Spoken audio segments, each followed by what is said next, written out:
La pequeña Dana Ramos, de 8 años, fue sepultada en el cementerio de Riobamba tras ser encontrada sin vida en la casa de sus abuelos paternos. En la capital de la provincia de Chimborazo hay indignación por su muerte.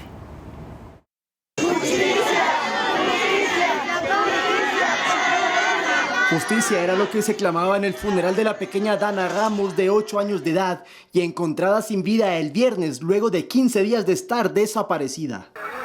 Y es que la noche del viernes 16 de febrero se volvió tumultuosa y con un ambiente generalizado de indignación. En el vecindario de El Porvenir, en Riobamba, Dana fue hallada al interior de una cisterna en la casa de sus abuelos. Allí se empezó a escuchar por primera vez el grito de la gente.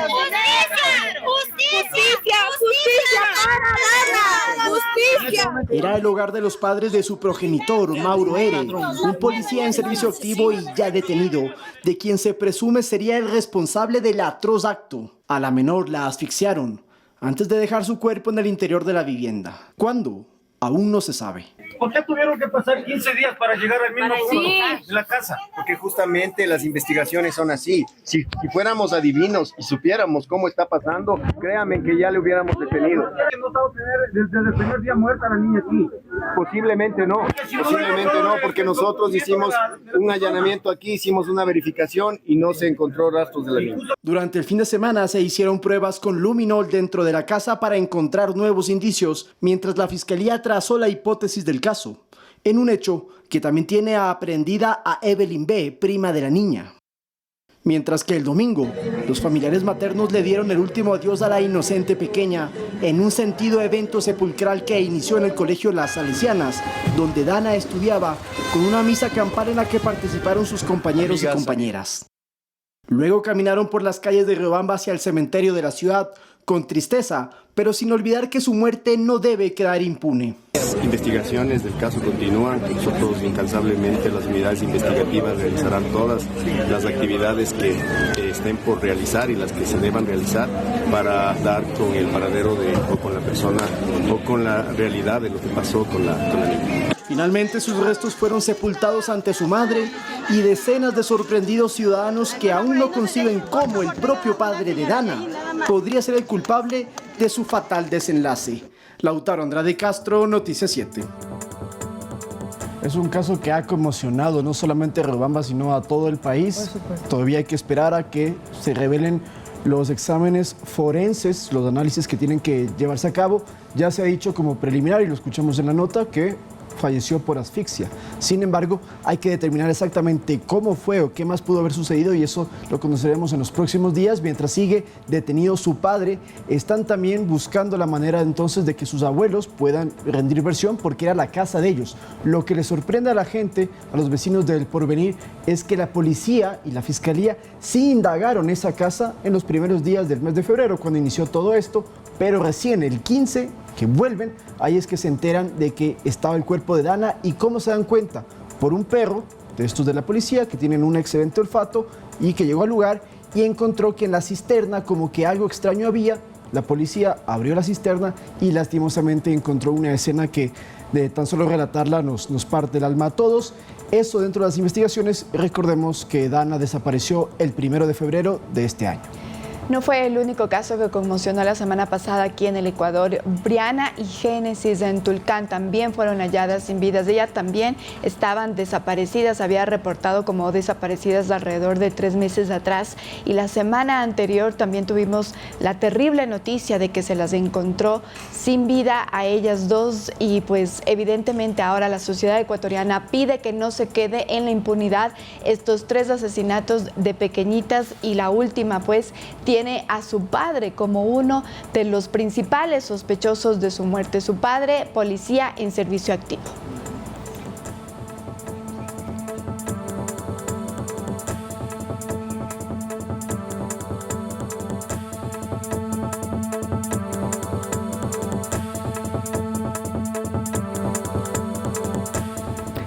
Y desde el 4 de febrero, los ingenieros eléctricos Raúl Carpio y John Cerón fueron vistos por última vez mientras inspeccionaban una zona aledaña a la laguna de Mojanda, esto en la provincia de Pichincha, para realizar un proyecto turístico. Sus familias expresaban su preocupación por no haber rastro de ellos hasta que el domingo se encontró el cuerpo sin vida de Carpio. a 3.800 metros sobre el nivel del mar en el páramo de Mojanda. Habitantes de la comunidad de Chimburlo, en Tocachi, encontraron los restos del hombre de 60 años. Luego llegaron miembros del Cuerpo de Bomberos de Pedro Moncayo para reconfirmar que se trataba del desaparecido. Sin embargo, John Cerón, quien se encuentra a la derecha en las imágenes, sigue sin aparecer, pese a que sí se especuló que su cuerpo estaba cercano al de Carpio, pero sus familiares lo han desmentido. Mientras tanto, bomberos y Policía Nacional permanecen en la zona de Mojanda para tratar de ubicar el posible paradero del ingeniero. Por el momento no hay tampoco claridad sobre qué les habría sucedido y por qué, por lo menos hasta el momento, Carpio perdió la vida.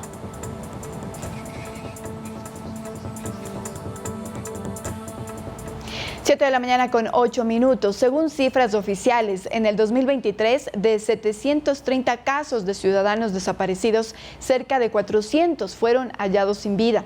La Asociación de Familiares y Amigos de Personas Desaparecidas en Ecuador, ASFADEC, recibe a diario entre 5 a 10 denuncias de desapariciones. No hay día ni semana que por intermedio de sus cuentas en redes sociales, la Fiscalía o Policía difundan fotografías de personas reportadas como desaparecidas. Y son ciudadanos de toda condición social, edad, hombres, mujeres, adultos mayores y menores de edad. La Asociación de Familiares y Amigos de Personas Desaparecidas en Ecuador, ASFADEC, expresa su preocupación por estos casos que en lugar de bajar, aumentan. Porque ante más aumenta el número de desaparecidos y luego localizados muertos de manera violenta, nos preocupa que dejan de buscar a nuestros seres queridos desaparecidos, por los cuales hicimos la asociación. Esta realidad refleja cifras que preocupan. Según datos oficiales y de la propia ASFADEC, en el 2023 ingresaron a investigación 730 casos de desapariciones. De ese número, cerca de 400 terminaron con el hallazgo sin vida de las personas buscadas. Entonces, entre más rápido se difunde la imagen del desaparecido, tenemos la esperanza de encontrarlo.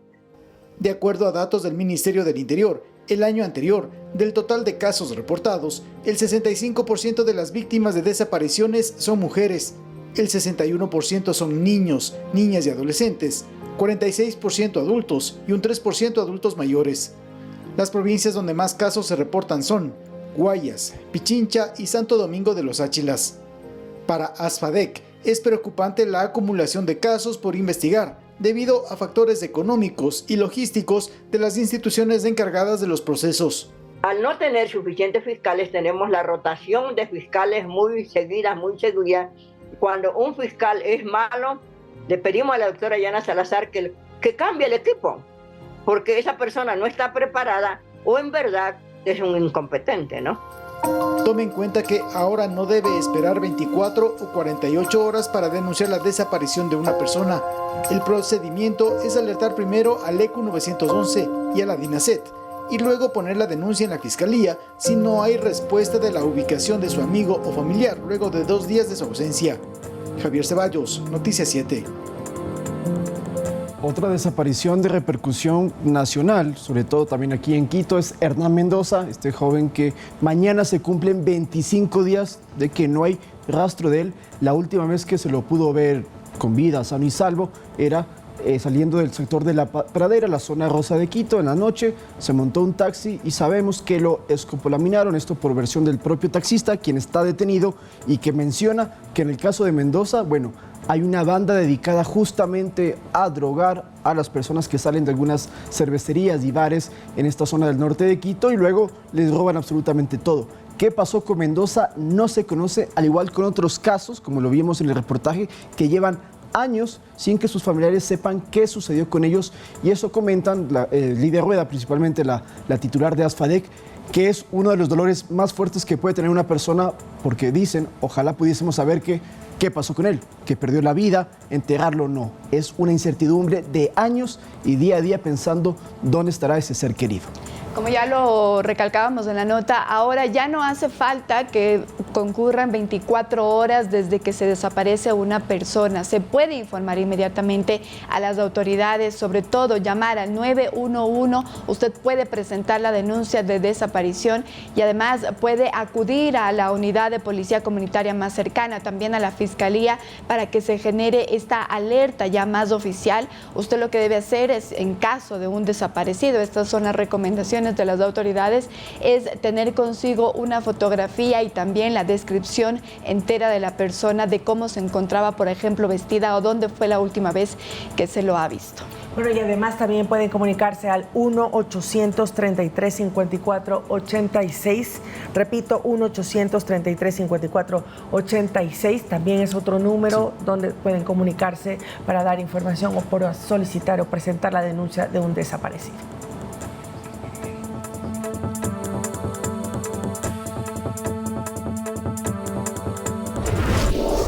La fiscal general del Estado, Diana Salazar, se refirió a las especulaciones sobre el asesinato de Leandro Norero en el 2022, pues en la opinión pública existían dudas que si realmente murió en uno de los amotinamientos carcelarios de ese año o habría fingido su deceso como en años pasados. Veamos. Leandro Norero, alias El Patrón, era considerado uno de los cabecillas más poderosos dentro del crimen organizado ecuatoriano, hasta que en octubre del 2022 lo asesinaron dentro de la cárcel de La Tacunga. Pero un año después, cuando se abrió el caso Metástasis, en el que se revelaban sus nexos con diferentes instituciones del Estado, saltaron las dudas. Norero ya había fingido su muerte en 2020, cuando evadió a la justicia peruana aduciendo que pereció por el COVID-19. Con ese antecedente y sin mayores pruebas ante la opinión pública sobre que efectivamente lo abatieron en un amotinamiento en la cárcel, policía y fiscalía solicitaron un análisis forense del cadáver. Tenemos la prueba forense que llega a establecer este deceso. Las declaraciones de la fiscal general Diana Salazar desmienten las especulaciones, aunque aún hay preguntas sobre quién estaría detrás de su asesinato. Mientras tanto, los famosos chats de Norero continúan revelando sus vínculos con generales de la policía, jueces fiscales, directores de cárceles y hasta prófugos de la justicia. Además, mediante la extinción de dominio, se espera próximamente apoderarse de sus bienes valorados en millones de dólares y que son producto del narcotráfico. Lautaro Andrade Castro, Noticias 7. Y 38 allanamientos en el Cantón Durán permitieron la captura de 12 personas vinculadas a grupos terroristas, quienes poseían armas de fuego y otros objetos con los que realizaban sus actos criminales. Más información en la siguiente nota. Aún no salía el sol cuando la policía llegó a la puerta de su casa y no exactamente para tocar el timbre. La madrugada del domingo se realizó un mega operativo en Durán para capturar a presuntos integrantes de bandas terroristas dedicados al crimen organizado. 13 detenciones. De estas 13 detenciones tenemos 3 mujeres y 9 hombres. En total fueron 38 allanamientos en 13 sectores, donde se halló droga y otros objetos. 4 armas de fuego, 3 armas largas y un arma corta. Varias sustancias sujetas a fiscalización, varias municiones también. Es un nuevo golpe de contundencia a las estructuras criminales porque además se diezman sus operaciones logísticas. Hemos ubicado no solo armas de fuego, sino también sistemas de comunicación que permiten a estos delincuentes mantener monitoreadas las operaciones que realiza la Policía Nacional. Estas acciones son parte del Plan Fénix y es el tercer mega operativo de la semana. Los distritos de mayor prioridad para intervenir en la zona 8 son justamente Durán, el sur de Guayaquil y Nueva Prosperina. Lautaro Andrade Castro, Noticias 7. La Armada del Ecuador y la Policía Nacional incautaron 1,5 toneladas de clorhidrato de cocaína a 100 millas náuticas de Pedernales, esto en la provincia de Manabí, tras una persecución en alta mar a una lancha rápida que pretendía transportar el alcaloide como destino final hacia México. Y mediante la denominada Ruta del Pacífico, los carteles de droga envían los estupefacientes en embarcaciones que son difíciles de detectar en aguas internacionales. Sin embargo, el operativo naval en la zona exclusiva ecuatoriana frustró el tráfico de al menos 1.259 paquetes. Escuchemos lo que han dicho las autoridades.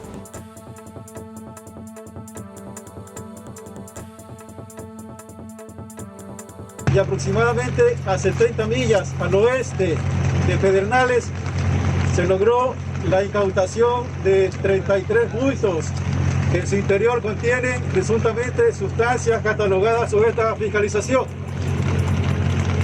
Además, en esta operación se logró la incautación de 2 boyas de posicionamiento.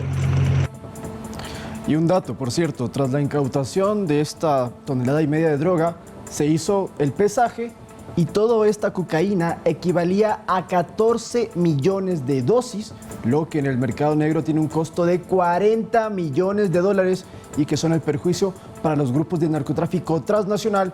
Recordemos la ruta. En Colombia producen entonces la droga, la traen al Ecuador y desde el Ecuador se la envía o a México o a Estados Unidos o a Europa por diferentes maneras. En algunos casos, en los puertos, en diferentes cargamentos la camuflan y en otros entonces estas lanchas rápidas que van directamente hacia otros lugares y allí es que hacen esta ruta del Pacífico que es la que mencionaba justamente Andrea. Bien, 7 de la mañana con 18 minutos y vamos a actualizar una información que se produjo la tarde y noche del día de ayer en Rocafuerte, Manabí. Se detuvo a 7 personas en una operación militar y policial desarrollada, como ya lo hemos dicho, en el cantón Rocafuerte, esto en la provincia de Manabí. Y de acuerdo con información de la Policía Nacional, 2 de ellos serían policías en servicio activo pertenecientes a una banda criminal. Más vamos a escuchar de parte de las autoridades. Realizado un operativo justamente en el distrito Rocafuerte, logrando la detención de 7 individuos, los mismos que se encontraban con posesión de armas de fuego, municiones y sustancias sujetas a fiscalización. Gracias a las denuncias ciudadanas otorgadas al 131, fueron alertados los grupos del bloque de seguridad, razón por la cual llega al lugar de los hechos y realiza la verificación y ingresan a un domicilio. En el lugar encuentran a 4 individuos que se encontraban en el interior, encontrando como evidencia los siguientes indicios. Tenemos como indicios un fusil Hebron AM-15-225, un fusil ZR 2157 calibre 7.62, una pistola Smith & Wesson, una mini cartuchera Mossberg calibre 16, 266 cartuchos de diferentes calibres, 7 alimentadoras, 32 bloques de clorhidrato de cocaína, un chaleco tipo policía, un chaleco tipo entrenamiento, 2 portapistolas, 5 prendas policiales y el nombre de los aprehendidos son los siguientes: Mauro Nicolás Z.A., ecuatoriano, quien no posee antecedentes; Jean-Pierre MC, ecuatoriano, quien no posee antecedentes; Alejandro Ángelo CT, ecuatoriano, quien no posee antecedentes, pero se encuentra inmerso en un asesinato, el cual está en investigaciones; René Jesús CB, ecuatoriano, quien no posee antecedentes y también se encuentra inmerso en una investigación por asesinato; Luis Alfredo MM, ecuatoriano, quien no registra antecedentes; un menor de edad de iniciales MA, quien se encuentra igual se encuentra aislado; y Wellington Alexander MM, quien también se encuentra igual como persona detenida, que no posee antecedentes. Sí, justamente, efectivamente, después de hacer las verificaciones, se encuentra en un proceso de verificación, se encuentran aprehendidos al momento, ingresarían a la audiencia de formulación de cargos para verificar el grado de participación que tienen justamente en este evento. Lo que mencionaba también es que el cabo involucrado y detenido dentro de este caso, lo que él hacía era alertarle a la estructura criminal cuando se iban a dar los golpes justamente contra ellos. Me refiero a allanamientos, a decomiso de droga, a diferentes intervenciones policiales y militares, Entonces se les informaba y era una especie de agente encubierto. No es el primer caso, recordemos, incluso dentro del caso Metástasis de Leandro Norero, que lo comentamos hace unos cuantos minutos, era exactamente lo mismo. Se les avisa por miembros de la policía cuándo se van a realizar estos operativos y estas intervenciones. Además, también recordemos que en Durán, lo que dijo la policía es que hay algunas estructuras criminales que tienen las telecomunicaciones para poder escuchar y saber lo que está pensando la policía. Todo esto mediante inteligencia ya se está detectando y por eso entonces es que están tomando acciones inmediatas y en los próximos días seguramente serán desvinculados estos malos elementos de la Policía Nacional.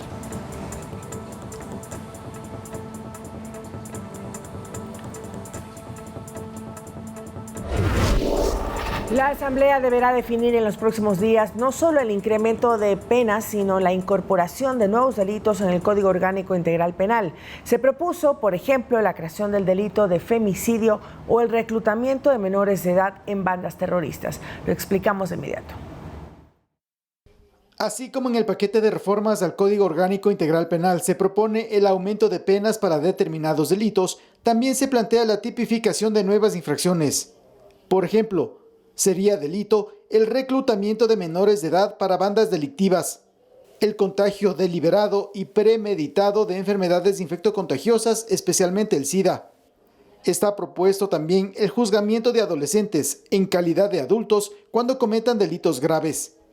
Aparte del femicidio, la Mesa Parlamentaria de Justicia estableció incorporar la figura delictiva del feminicidio, entendido como las acciones u omisiones de servidores públicos que nieguen o retarden el auxilio a una mujer en caso de agresión física, sexual o psicológica, para lo cual se establece una condena de 1 a 3 años de cárcel.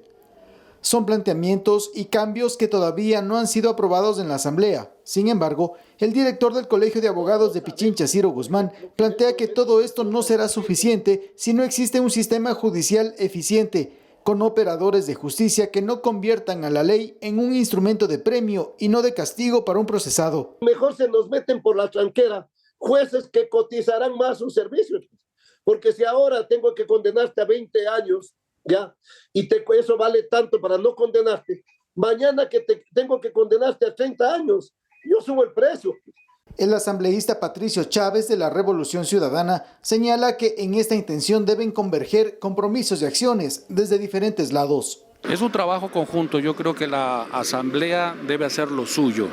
Es un trabajo en que todos debemos estar inmiscuidos, todos los organismos de control. Nosotros hacemos lo nuestro, que ellos hagan lo suyo. Aún no hay fecha definida para que el Pleno Parlamentario defina los cambios en el COIP. Javier Ceballos, Noticias 7. Muy bien, y este fin de semana, en la entrevista que ha brindado la fiscal Diana Salazar a Ecoavisa, lo que ha dicho es que si se aprueban estas reformas, que incluye, entre otras cosas, la propuesta de la Revolución Ciudadana de incluir, por ejemplo, la revisión de sentencias de ejecutoriadas y también la no confidencialidad para investigaciones previas, lo que ha dicho la fiscal es que desde la Fiscalía se interpondría una acción de inconstitucionalidad para que eso no entre en vigencia. Eso es lo que ha dicho la fiscal Diana Salazar. Y ahora vamos a cambiar de tema. Dentro del caso Encuentros surgen nuevas revelaciones, pues una investigación señala a una excomandante general de policía como colaboradora de la mafia albanesa, quien supuestamente era encargada de poner personal policial de confianza para facilitar el tráfico de droga. Para entender este caso debemos recordar en primer lugar a la mafia albanesa, una de las organizaciones criminales que tenía nuestro país como centro de operaciones para el tráfico de drogas de gran escala. Hace más de una semana la policía de Ecuador y España dieron un duro golpe al detener a 30 de sus miembros, pero hoy se conocen nuevas revelaciones sobre su modus operandi. La policía asegura que Dritan Jica, ciudadano albanés, era el encargado de realizar los pedidos a los laboratorios de cocaína en Colombia, además de organizar la logística para los envíos al extranjero. Según información filtrada del caso, él recibía ayuda de la madrina, que según el informe sería Tanya Varela, excomandante general de policía en el gobierno de Lenín Moreno. La madrina se encargaba de poner personal policial de confianza en las diferentes direcciones para facilitar el tráfico de droga, y según un informe del extinto Frente Parlamentario Anticorrupción, presidido por Fernando Villavicencio, Varela fue quien dispuso en 2021 la desintegración del equipo que investigaba el caso León de Troya, que después pasó a llamarse Caso Encuentro, que involucra a la mafia albanesa. Después de archivarse dicha investigación se armó un escándalo, y el entonces presidente Guillermo Lasso relevó del cargo a Varela y a otros 2 generales que también habrían operado para el cierre de las indagaciones. Fernando Villavicencio, asesinado en 2023, investigaba de cerca el caso León de Troya. Según los informes que manejaba, la relación entre Varela y la mafia albanesa habrían iniciado cuando ella era jefa provincial de migración en Guayas. Rubén Cherres era otro ecuatoriano relacionado a la mafia albanesa. Él fue asesinado junto a otras 3 personas a inicios del 2023 en Santa Elena. Otro involucrado, Hernán Luque, expresidente de EMCO, que hace pocos días fue detenido en Argentina y se espera su extradición. Edison Saavedra, Noticias 7. Y este fin de semana ya se ha pronunciado Tanya Varela en un comunicado que se ha publicado a través de su cuenta de red social X. Ella lo que ha dicho es: rompo el silencio porque al parecer para muchos resulta cómodo que permanezca hermética recibiendo sus acusaciones calumniosas en mi contra. Soy inocente y ejerceré la defensa de mi buen nombre con rotunda firmeza, es lo que ha dicho Tanya Varela, y a continuación adjunta este comunicado un poco largo en donde dice que ha recibido en silencio falsas acusaciones replicadas por varios medios de comunicación que en desempeño de su rol periodístico me han sentenciado como partícipe de una ola de corrupción degradante. Se pretende forzar ante la opinión pública la idea de que yo, Tanya Varela Coronel, prevaliéndome de mi cargo como comandante general de la Policía Nacional del Ecuador, supuestamente favorecía a organizaciones delictivas y una serie de bajezas adicionales que no puedo sino negar rotunda y categóricamente, dice este comunicado. En diciembre del 2022 decidí, por sugerencia de mis abogados, no responder públicamente las falsas acusaciones que hoy han escalado a tal punto que mi familia se ha convertido en víctima de esta distorsionada e infame acusación.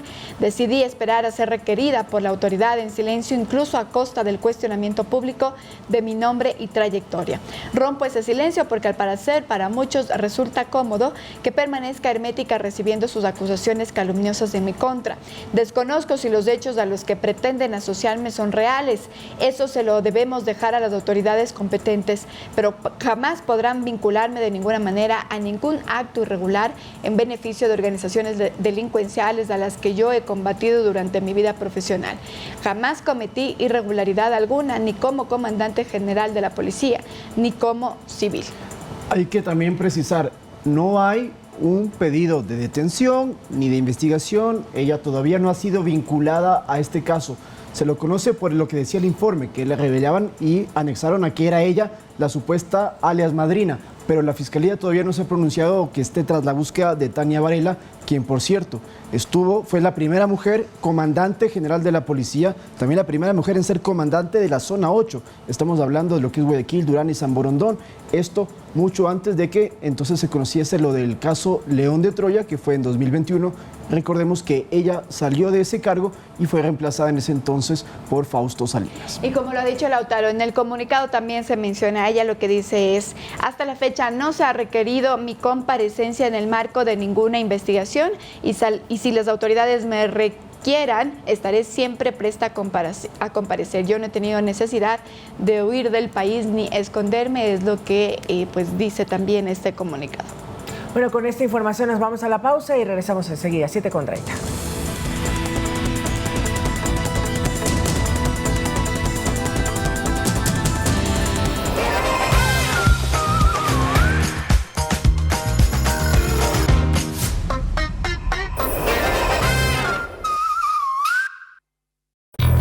Oye, mano, ¿y de qué se va a tratar este programa? Esto no es un programa, pana.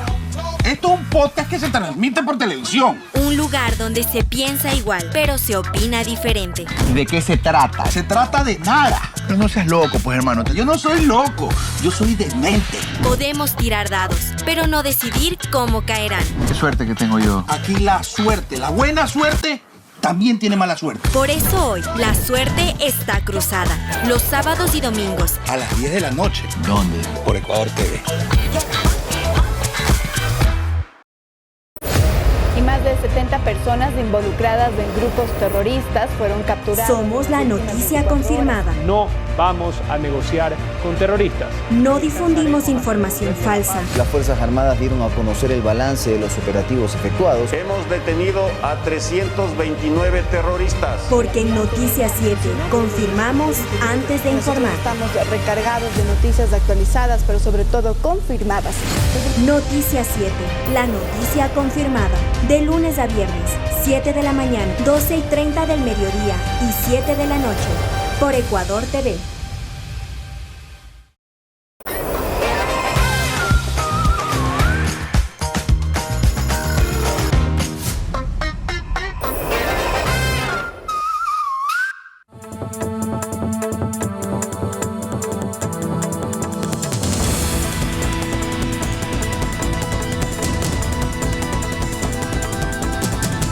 Con 32 de regreso con más información, amigos. 2 personas fallecieron en la avenida Simón Bolívar en Quito por la colisión entre un automóvil y un camión de carga pesada. Además, 2 personas resultaron heridas, según confirmaron los bomberos. El accidente ocurrió la mañana del día sábado en una de las autopistas de mayor flujo vehicular y de velocidad de la capital. El choque fue de tal magnitud que los ocupantes del camión y del carro quedaron atrapados entre los fierros. La autopista Simón Bolívar debió cerrarse por completo en el sentido sur-norte desde el intercambiador, mientras las unidades especializadas atendían la emergencia. Dese cuenta usted entonces la magnitud del evento para que justamente no pudiesen entonces permitir el paso. Ahí vemos las fotografías, se está investigando cuál sería la causa exacta de este hecho que enluta a varias familias y sobre todo en una mañana de sábado circulando con normalidad y entonces un accidente que lastimosamente, insisto, le cobra la vida a 2 personas. Ahí vemos un auto pequeño impactarse de frente con un tráiler de carga pesada. La avenida Simón Bolívar es una de las vías que tiene mayor cantidad de accidentes de tránsito. Ha habido entre 20 y 40 muertos anualmente y sobre todo, esta cifra, pongan mucha atención, jóvenes entre 19 y 30 años son quienes normalmente pues están en estas cifras. Concejales como Wilson Merino, incluso luego de este accidente, ya se pronunciaron públicamente y dijeron que hay que tomar acciones inmediatas con la Simón Bolívar porque es la autopista de la muerte, como incluso se la ha denominado. La autopista más peligrosa de nuestro país y a diario quienes circulamos por ahí podemos observar muchísimos accidentes, ya sea con lluvia o sin lluvia, impericias, falta de señalización también y falta de cumplimiento de también las órdenes y las reglas de tránsito. Así es lo que tú dices, sobre todo los accidentes de tránsito se producen por altas velocidades, impericia de los conductores y sobre todo hay registros de que muchas de las personas que han muerto en accidentes de tránsito en la avenida Simón Bolívar han estado bajo estado etílico.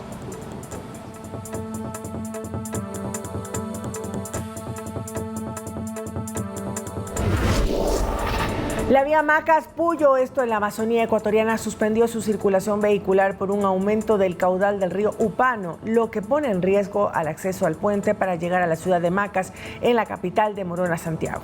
Según el ECU 911, el paso vehicular debía restringirse por el desbordamiento del río, hecho que ocurrió desde muy temprano del domingo. Imágenes difundidas en redes sociales muestran que el caudal se llevó una parte de la vía. No es la primera vez entonces que vemos lo que ocurre aquí. Y de hecho, miren ustedes en imágenes, imposible cruzar. Por donde está el río, que pareciera que es navegable, bueno, no, por ahí había la carretera justamente para llegar a la capital de Morona, Santiago. Ahora, el Cuerpo de Ingenieros del Ejército está trabajando en la recuperación de la variante provisional y también en el encauzamiento del agua, según informó el Ministerio de Transporte. Por ello, se recomienda utilizar vías alternas, mientras, y además, se están construyendo 3 puentes en el río Upano. Esto es un proyecto que lleva más de un año para poder evitar estos inconvenientes porque en el Upano hay 2 escenarios. O llueve fuerte y se desborda como vemos en imágenes o al contrario, hay unas sequías increíbles y el río genera problemas, sobre todo en el tema de agricultura cercana a la zona. En este caso entonces llueve y se puede llevar la vía y es un problema que lleva décadas en Morona, Santiago.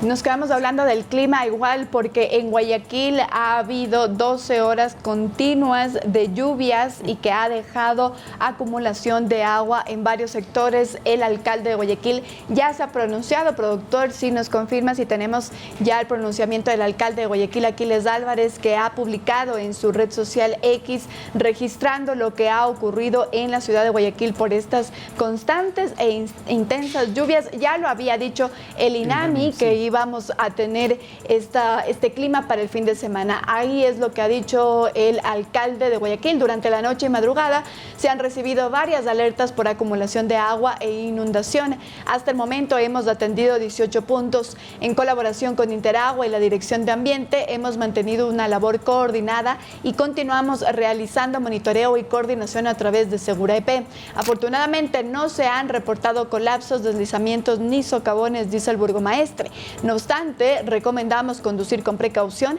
y a baja velocidad para evitar cualquier tipo de siniestro de tránsito. Además, 4 horas seguidas de relámpagos. y hay 20 sectores de Guayaquil que están anegados, es decir, con inundaciones. Por ejemplo, también en Las Orquídeas, un árbol se cayó sobre la red eléctrica y dejó sin luz a varias familias. Es una situación que sí está preocupando porque ahora sí, compañeras, el fenómeno del Niño entonces está llegando con fuerza a lo que es Guayaquil. El año pasado, recordemos todos imágenes de las inundaciones que eran de considerable magnitud y que provocaron varias afectaciones. Hoy lo mismo entonces se está replicando en varias zonas de la urbe. Veremos en el transcurso de las horas nuevos reportes que se puedan dar justamente sobre este tema y cómo evitar entonces que hayan tantos inconvenientes. Y ahí se agrava la situación cuando se presenta el oleaje y ahí claro, es donde las inundaciones se hacen presentes en otros sectores que normalmente no se inundan por el oleaje precisamente que se presentaría. El pronóstico... Sí, eso mismo. Tenemos ya el pronóstico de las lluvias para esta semana. Así es, serán intensas en todo el litoral ecuatoriano, como ya estamos viendo, y la estribación occidental también. Y según el INAMI, las provincias del Guayas y los ríos son las de nivel muy alto para recibir estas precipitaciones.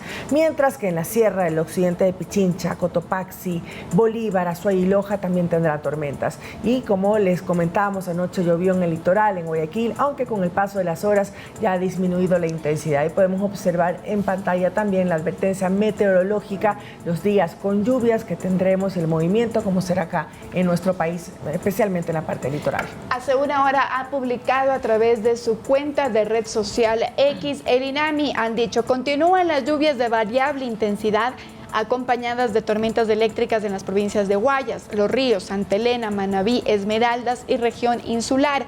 Se espera que las lluvias disminuyan en las próximas horas, es lo que ha dicho a esta hora el INAMI. En cambio, en la provincia de Pichincha, bueno, ya lo dijiste, Meche, en la parte del occidente, lo que es San Miguel de los Bancos, ahí va a llover. En Quito no, en Quito sí se prevé que estará nublado. En el sur de Quito sí podrían caer precipitaciones, más no en otras zonas de la ciudad. Y este cuadro es muy interesante que lo podamos analizar, porque usted se puede dar cuenta que ese circulito rojo es justamente Guayas y Los Ríos, de nivel muy alto, mientras que el resto de la costa ecuatoriana, Esmeraldas, Manabí, abajo en el Oro, es nivel alto. La sierra está casi en nivel bajo, es decir, que no se prevé que haya lluvias. Y en la Amazonía, bueno, como conocemos, también tienen una temporada invernal considerable.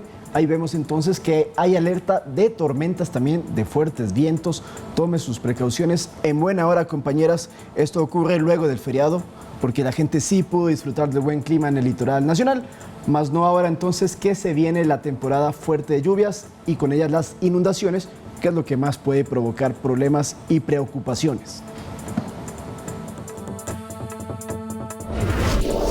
7:40, vamos con otros temas. A un año de las elecciones presidenciales del 2025, algunos nombres de posibles aspirantes al sillón de Carondelet empiezan a surgir. El primero en anunciar públicamente su interés es el periodista y ex candidato presidencial Carlos Rabascal, quien sería auspiciado por Centro Democrático de Jimmy Jairala.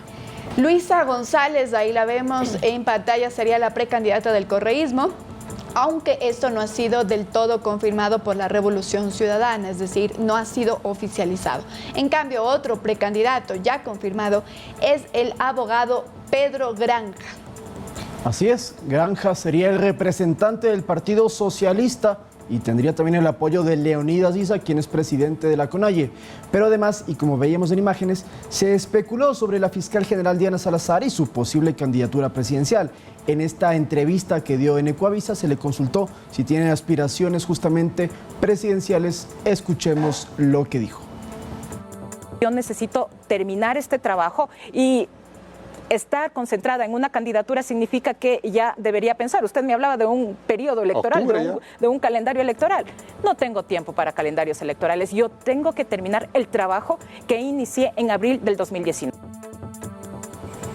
Muy bien, entonces ya se ha pronunciado también el PSE. Recordemos que Pedro Freile estuvo para la candidatura en los comicios pasados en donde tuvimos elecciones generales. Ahora entonces diría Pedro Granja acompañado de Elsa Guerra, que también fue vicepresidenciable en las elecciones pasadas generales. No se ha dicho de Carlos Rabascal, ya se ha confirmado, él mismo ha confirmado su precandidatura, no ha confirmado quién lo acompañaría sería para el 2025 en binomio, y pues de Luisa González lo que hemos dicho no se ha oficializado desde la Revolución Ciudadana. Se habla también de Jan Topic, del propio presidente Daniel Noboa, quizás con una intención de reelección, pero todavía son especulaciones, no hay nada concreto. Ahora sí, hay que tener algo muy claro. Si en estos meses hablamos desde precandidatos, porque la inscripción empieza el 13 de septiembre. Del 13 de septiembre al 2 de octubre es la etapa para que se registren los aspirantes formalmente y puedan participar en las elecciones del próximo año. La campaña inicia en enero, no nos olvidemos eso también. El 9 de febrero va a ser la primera vuelta. Entonces, durante este lapso, si usted escucha de algunos ciudadanos que quieren ser presidente, bueno, insistimos, son precandidaturas hasta que esto no sea oficializado, cuando se llame oficialmente, valga la redundancia, a las elecciones presidenciales del 2025.